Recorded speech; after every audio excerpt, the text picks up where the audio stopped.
Por la señal de la Santa Cruz de nuestros enemigos, líbranos, Señor Dios nuestro, en el nombre del Padre, del Hijo y del Espíritu Santo. Amén. Señor mío y Dios mío, creo firmemente que estás aquí, que me ves, que me oyes. Te adoro con profunda reverencia. Te pido perdón de mis pecados y gracia para hacer con fruto este rato de oración. Madre mía Inmaculada, San José mi Padre y Señor, Ángel de mi guarda, interceded por mí.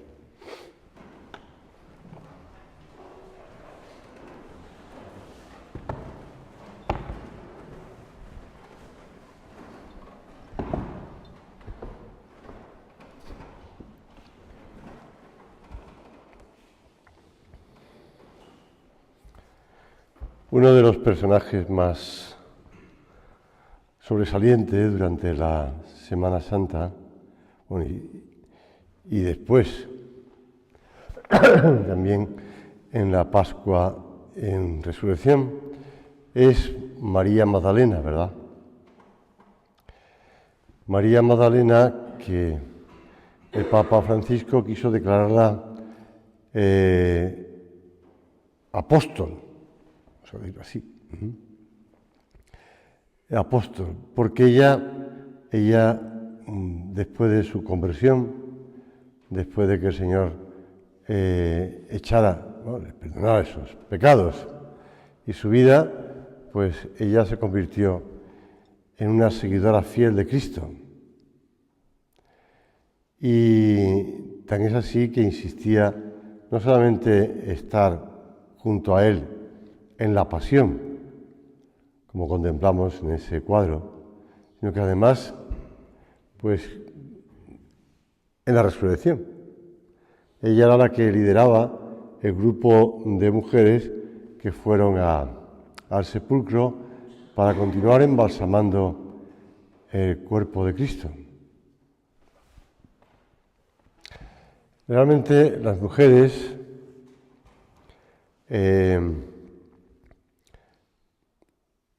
iban a seguir continuando con esa piadosa costumbre y además pues llenas de amor por el Señor, de continuar embalsamándolo. Y eso que Cristo les había hablado ya también de su resurrección. Pero ellos van con la idea de continuar. Después, cuando son testigos de la resurrección de Cristo, bueno, de la resurrección de Cristo no, son testigos de Cristo resucitado, porque nadie vio cómo Cristo resucitaba. Esta es una de las cosas que también sale en otro libro del mismo autor que hablaba estos días, que se llama así, Resucitó, y va explicando, bueno, porque la resurrección es una cosa que nadie lo vio. Lo que sí vieron es a Cristo resucitado. Y a nosotros nos ha llegado la transmisión de esa testigo de haber visto a Cristo resucitado. Pero bueno, ella también vio a Cristo resucitado. Y sale enseguida ese deseo de acercarse a Cristo. Y el Señor le dice, espérate que todavía no he subido al Padre, ¿no? Espérate que todavía no he subido al Padre. Espérate lo que decíamos ayer, que todavía no he abierto y no he llevado al cielo a las personas que están esperando que se abran las puertas del cielo para los bienaventurados.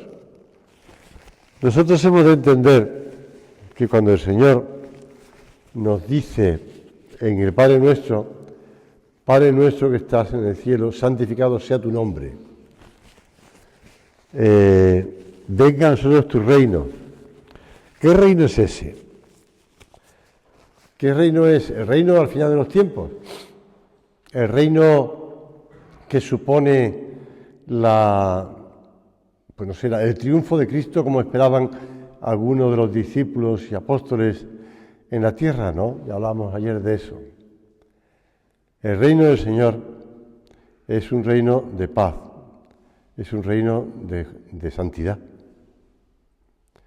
Por eso hemos de cuidar mucho, pues, buscar a Cristo, como María Magdalena, ir al encuentro de Cristo, a pesar de que muchas veces nos puede costar verle, porque ella le confunde con el que estaba al cuidado del campo, o el Evangelio dice exactamente, a ver si yo lo tengo por aquí, el hortelano. Ella, tomándolo por el hortelano, pues, Señor, si tú te lo has llevado, dime dónde me lo has puesto y yo lo recogeré. Señor, que también nosotros tengamos ese deseo de estar contigo, que fundamentamos nuestra vida en siempre pensar en estar contigo, que vayamos siempre a tu encuentro, aunque a veces nos pase como a las mujeres que fueron al sepulcro, que no somos conscientes de la resurrección de Cristo, o que no sabemos cuándo se va a producir, y que vamos un poco como pues a seguir realizando algo que nos cuesta, que es la oración. Porque aquellas mujeres iban preocupadas por los soldados que estaban allí, que habían puesto custodiando el sepulcro, y que a ver si los soldados pues le ayudaban a mover la piedra, ¿no?, del sepulcro. Cosa que lo veían difícil, porque los soldados estaban para que nadie tocara el cuerpo del maestro. Pero ellas fueron. Y a nosotros nos puede pasar igual, que sabemos la importancia de buscar al Señor. Por eso San José María, en esa dedicatoria que le puso, si vas ahora al oratorio del Colegio del Prado, tienes detrás de la imagen grande de San José, tienes un relieve con la cara de San José María y esas palabras: que busques a Cristo, que trates a Cristo, que ames a Cristo. Tratar al Señor. Porque si tratamos al Señor, nos enamoraremos más de Él. Buscar a Cristo, tratar a Cristo. Aunque a veces se nos ocurra el pensar que no me sale nada en la oración, o que a veces pensemos que es que no tenemos tiempo para la oración, aunque a veces nos venga a la cabeza el considerar que no sabemos hacer oración, lo que tú pienses. Como aquellas mujeres que iban preocupadas, ¿quién le iba a quitar el cuerpo, la piedra, el sepulcro? ¿Quién le iba a quitar a los pesados de los soldados que estaban puestos allí por los príncipes de los judíos para custodiar? Porque se habían acordado, y así se lo habían manifestado a Pilatos, de que éste había dicho que al tercer día iba a resucitar. Entonces no vaya a ser que roben el cuerpo del maestro y digan que ha resucitado. Evidentemente, ese testimonio que aparece en los Evangelios sobre la resurrección de Cristo es clamoroso, ¿no? Y no es algo añadido por los primeros cristianos de un modo piadoso, como diciendo, bueno, hasta los príncipes de los judíos mandaron unos soldados que fueron testigos de que Cristo había resucitado. Por lo menos vieron a los ángeles que apartaban la piedra del sepulcro y vieron ocurrir algo allí dentro. No es un invento tampoco de los primeros cristianos. De hecho, un compañero mío de carrera, de matemáticas me refiero, que es un gran profesor de Sagrada Escritura de la Universidad de Navarra, pues se dedicó a la teología y yo me dediqué a estar en un centro y con clubes, chavales y cosas. Pero este es en un libro suyo que se llama, es Francisco Varo, y el libro se llama Jesús de Nazaret o algo así parecido. Ahora me ha trancado con el nombre. Bueno, pues explica que hace un siglo más o menos apareció unos obreros que estaban trabajando cerca en Nazaret, cerca de la Basílica de la Anunciación y tal, pues encontraron una piedra, una lápida de piedra, con unas inscripciones en griego. Bueno, no le dieron mucha importancia, esa piedra fue vendida, comprada, hasta que alguien le dio por comprarla y traducirlo. Y la traducción era una norma, una ley pronunciada por el nombre del emperador, datada en el siglo I, en griego, diciendo que aquel que robase el cuerpo de alguna sepultura caería bajo la pena, tal. Entonces los estudiosos pensaron, vamos a ver, en Nazaret, en griego y el siglo I, y robo de una sepultura. Pues está clarísimo, ¿no? ¿De dónde era Jesús? De Nazaret, por lo menos para los judíos. ¿Dónde era Jesús de Nazaret? Segundo, en griego, sí, en griego, porque en aquella región, Galilea, se hablaba bastante de griego, porque había ciudades como Séforis, etcétera, que manejaban perfectamente el griego. Por lo tanto, era para todos, no solamente para los judíos o los galileos. Y en tercer lugar, pues del siglo I, pues porque haya habido algo, pasó con el cuerpo de alguien, ¿no? Pues Jesús de Nazaret, está claro. Entonces es un testimonio muy claro de que había pasado algo con el cuerpo del maestro. Es un testimonio secundario, pero ahí queda. Bueno, vamos a lo que estábamos hablando. Señor, que te busquemos, que te tratemos, que no cejemos en la oración, que no abandonemos la oración. Dice el Catecismo de la Iglesia Católica que la oración es la elevación del alma a Dios o la petición a Dios de bienes convenientes. Es bueno que haga esa distinción, porque a veces pensamos que la oración es pedir. Y la oración no solamente es pedir, también es elevarnos, es decir, hablar con Dios, dirigirnos a Él. Y es un diálogo personal, íntimo, profundo, entre el individuo y Dios. Y cada uno está llamado a descubrir la riqueza de este diálogo.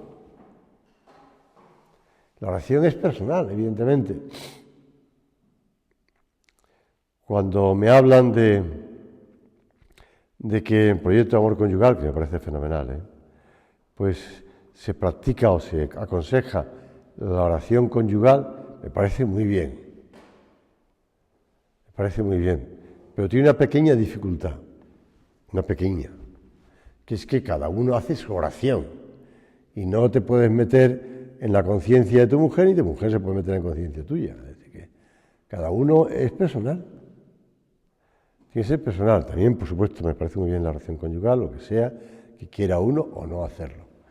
Pero es muy importante que la oración sea personal. Personal.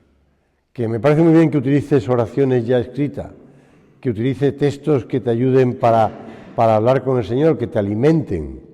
Fenomenal, hablar camino de eso, de que la lectura espiritual ayuda a tener esa leña para echar al fuego cuando se va apagando. Pues sí, es fenomenal, pero oración personal. Tratar al Señor personalmente. Abrirle nuestra conciencia y decirle, Señor, me estoy preocupado por esto, estoy cansado de esto otro, me quejo a ti por esto otro, pues no sé qué hacer, qué planes hacer. O también, yo aconsejo mucho, además, en la oración, que le cuentes al Señor las excelencias de tu familia, que le hables de las virtudes, de los talentos de tu mujer, y le vayas diciendo, mira, Señor, pues mi mujer es así, asá, y esto otro, y fíjate qué bien, y cómo he hecho esto. No para convencerte tú de lo que hace tu mujer, de lo valiosa que es tu mujer, sino para que el Señor también, que lo sabe, el Señor conoce muy bien cómo somos, ¿no? Cada uno de nosotros. Pero para que el Señor te aconseje cosas y te diga, oye, pues a lo mejor podías hacer esto por tu mujer, o a lo mejor, fíjate, ella te está queriendo decir algo que tú no te enteras. Pues, y después con los hijos igual, es decir, que le hables al Señor de tus hijos, Le hables al Señor de tus hijos y le diga, pues fulanito es así, menganito es asá, o esta chica, pues mira, que este señor como es, tal, y ha hecho esto y esto otro. Sí, que le hables al Señor de las bondades de tus hijos. Bueno, si no eres capaz de venderle al Señor las bondades de tus hijos, mal vamos, ¿no? Porque se ve que no los aprecias mucho, o que no los conoces mucho. Porque el Señor, que sí los conoce, los valora muchísimo y los aprecia muchísimo. Con lo cual, pues háblale al Señor de ellos. Cuéntale cómo son. Y el Señor ya te está dando pistas. Es que a veces en la oración nada más que pedimos. Señor, te pido a mi mujer porque está preocupada por este asunto, porque le han hecho una prueba en el hospital y estamos un poco a la espera, por esto otro. Señor, te pido por esta hija mía que ya está nerviosísima por la EBAU. Bueno, ahora no se llama EBAU, ahora se llama, yo tengo una regla técnica, como van cambiando de nombres cada año, antes era EBAU, ahora se llama, para mí es Pilar Alegría Universidad, PAU. Como la ministra de Educación se llama Pilar Alegría, PAU. Pues Pilar Alegría Universidad. Tiene una cierta connotación irónica. Bien. Déjame tener en política. Bueno, pues que está nerviosa por la PAU, porque ahora ya han terminado los exámenes, ahora vienen los exámenes finales, después de Semana Santa, y después ya viene la PAU famosa, tal. Pues está nerviosa por esto, tal, señor, pues mira, es que, pero veía cómo ella se dedica a estudiar, cómo tantas veces no sale para estudiar, cómo hace esto, pues véndele las excelencias, y a pesar de eso, cómo ayuda con los pequeños de casa y tal. Vende la excelencia de tus hijos y de tus hijas, Señor, para que Él también te aconseje, para que Él también te oriente, para que Él te vaya diciendo poco a poco cosas. Pero necesitamos silencio, oración, estar a solas con el Señor. Decía San Juan Pablo II, en el silencio de la oración se realiza el encuentro con Dios y se escucha esa palabra que Dios dice en eterno silencio, y en silencio tiene que ser oída. En silencio tiene que ser oída. Ya sé que es difícil encontrar silencio, ¿no? Pero podemos hacerlo. Cuestión de buscar el momento mejor, más adecuado. Que evidentemente no es cuando estás rodeado de tu familia, cuando estás rodeado de la actividad profesional, porque estás en medio de jaleo, que te están mandando un correo electrónico, que te llega un WhatsApp, que no sé qué, que te llega un compañero que te pide presencialmente algo que le ayudes, o tal. Bueno, evidentemente no es el mejor momento para el silencio, ¿no? Pero siempre se puede encontrar un momento de silencio, siempre. Siempre, ¿por qué? Porque sabemos organizarnos, si queremos. Y la oración diaria, sin excusas, sin decir que tengo muchas cosas que hacer, sin decir que no se me ocurre nada que decirle, y sin tampoco decir que no me dice nada, que no escucho a Dios, que no oigo a Dios. Mira, tienes tantos libros recientes, no clásicos, recientes, pero que te hablan de la oración y de cómo, pues, hacer tiempo fijo, a hora fija. Esto que hemos oído siempre de jóvenes, que nos aconsejaban la oración, tiempo fijo, a hora fija. Pues autores espirituales contemporáneos repiten lo mismo, dicen lo mismo. Y te presentan el Evangelio para que te metas en las escenas, como le gustaba repetir a San José María, en el que hables con Él, en el que le cuentes. La oración mental, decía San José María, es ese diálogo con Dios, de corazón a corazón, en el que interviene toda el alma, la inteligencia y la imaginación, la memoria y la voluntad. Una meditación que contribuye a dar valor sobrenatural a nuestra pobre vida humana, nuestra vida diaria corriente. Dar valor sobrenatural. Dar valor sobrenatural. Es lo que siempre se ha llamado vida interior, porque tienes a Dios dentro de ti, en tu alma en gracia.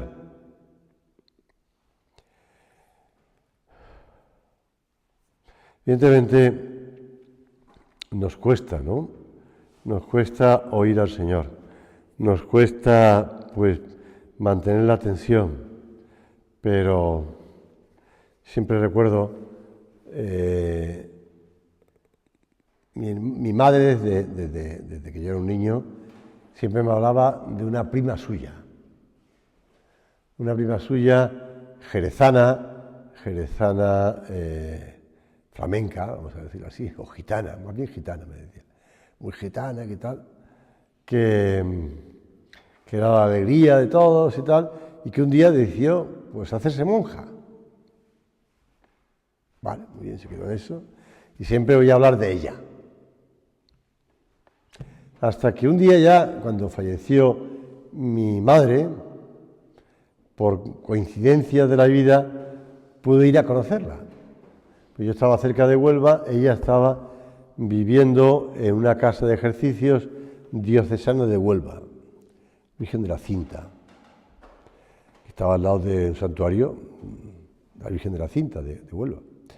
Y entonces dije, bueno, mira, voy a acercarme a saludar a la prima de mi madre, pues, y además creo que le hará ilusión conocerme y saber que además que soy sacerdote, ¿no? Ya lo sabía, pero bueno. Total, que me fui para allá.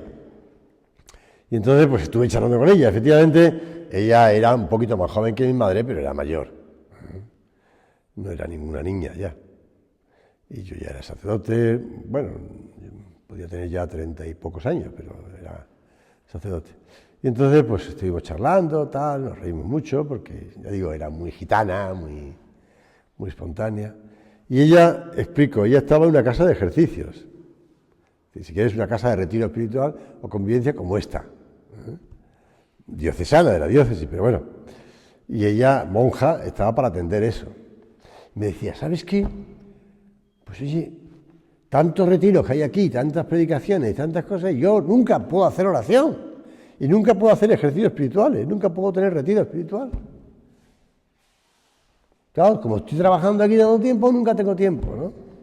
Así que, aprovechando que haya un día libre, 2 libres de la casa que no haya nadie, cojo unas cintas magnetofónicas, entonces eran cintas magnetofónicas, unos casetes, me voy a la capilla de la casa de ejercicios, me siento en el banco, me pongo la cinta y pedaleo. Digo, ¿cómo que pedaleas? Y dice, sí, porque me entran ganas de irme de la capilla, porque es muy activa, ¿no? Ya murió. Muy activa, tenía ganas de hacer cosas, pero decía yo, en vez de irme, me quedo en el banco y empiezo a mover las piernas, pero no me muevo del banco, y hablo con el Señor, y hago oración, y hago mis ejercicios espirituales. Bueno, pues esto me recordó, pues, lo que le pasaba también a Santa Teresa, que era que después de estar mucho tiempo sin hacer oración y aconsejando hacer oración, después ella sentarse en el banco de la capilla del convento le costaba muchísimo. Y era imposible estar allí sin un libro al lado. Entonces no existían casetes, ¿verdad? En la época de Santa Teresa de Ávila no existían magnetofones, ni cintas magnetofónicas, pero tenía un libro. Y a ella le costaba quedarse allí, pero leía el libro y seguía hablando con el Señor. Bueno, pues nosotros que ya no tenemos ni libros, bueno, sí hay libros, pero casetes y estas cosas, tenemos móviles, ¿no? Deja el móvil quieto, pero quédate haciendo oración. En la iglesia de tu parroquia, donde quiera, en un sitio donde esté el Santísimo expuesto, oración perpetua, donde quiera, o en tu habitación. O como decía, le pasaba a aquel médico de la Universidad de Navarra, ya fallecido. Le decía a la enfermera, mire, no me pase, en esta media hora no me pase a nadie porque tengo un paciente especial. Y entonces hacía oración en ese tiempo. Pues sí, sabía aislarse. Tenemos que aislarnos. Tenemos que dedicarnos a estar con el Señor, a escucharle. Y a Dios hablamos cuando oramos, y a Él oímos cuando leemos las palabras divinas, dice San Ambrosio. A la lectura de la Sagrada Escritura debe acompañar, dice el Concilio Vaticano II, la oración, para que se realice el diálogo con Dios, de Dios con el hombre. Y dice San José María en Surco, la oración no es problema de hablar o de sentir, sino de amar. Y se ama esforzándose en intentar decir algo al Señor, aunque no se diga nada. Aunque no se diga nada. Bueno, pues eso. Aunque no se diga nada.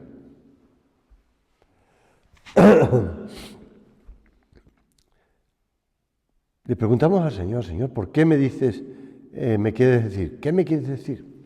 ¿Por qué sucede esto ahora, Señor?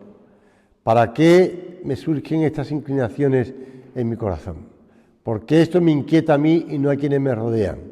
¿Por qué me amas tanto? ¿Por qué hacer el mejor uso de cómo hacer el mejor uso de estos dones que me has dado? Solo con esta disposición habitual de oración se vislumbra el cuidado amoroso de Dios, su providencia en los sucesos de nuestra vida, en las personas que hemos ido encontrando, incluso en el modo en que se ha ido moldeando nuestro carácter, nuestros gustos, nuestras actitudes. No rezamos solos porque no vivimos ni queremos vivir solos. El otro día leí un artículo de un modo, no de encontrar pareja, pero sí de pasar un grupo de gente desconocida, grupos de 6 personas, jóvenes, desconocidos, pasar un rato, un tiempo entre ellos, tratándose, conociéndose. Y entonces decía uno que había participado en esos grupos que no era por conseguir conocer pareja, ¿no? De verdad. Era simplemente para comprobar por qué funcionaban estos grupos. De 6 personas, ¿eh? Esto lo puedes encontrar en internet. Búscalo en la prensa y lo encontrarás. 6 personas. Dice, pues ahí comprobé que hay mucha gente sola. Y mira que los jóvenes, pues en principio es muy difícil que estén solos, ¿no? Pero no, gente sola. Gente que vive en Madrid. Gente que a lo mejor no son de Madrid, pero están viviendo en Madrid, son de paso. Unos son naturales de Madrid, otros han llegado a Madrid de otros sitios de alrededor, etcétera, etcétera. Pero son gente que está sola. Entonces, pues se organizan unas cenas, juntos, para conectar, para estar con ellos, para charlar. Después a lo mejor no vuelven a verse más, pero por lo menos han pasado un par de horas acompañados. Nunca estás solo, ¿eh? Nunca, nunca, nunca. Por eso te decía que la oración es personal, porque descubres que Dios está siempre a tu lado. Vamos a pedirle a la Virgen Santísima que también nosotros sepamos tener esa seguridad de que Cristo va a resucitar, de que Cristo no solamente ha muerto, sino que va a resucitar. Y Él siempre está pendiente de nosotros para escucharnos en la oración.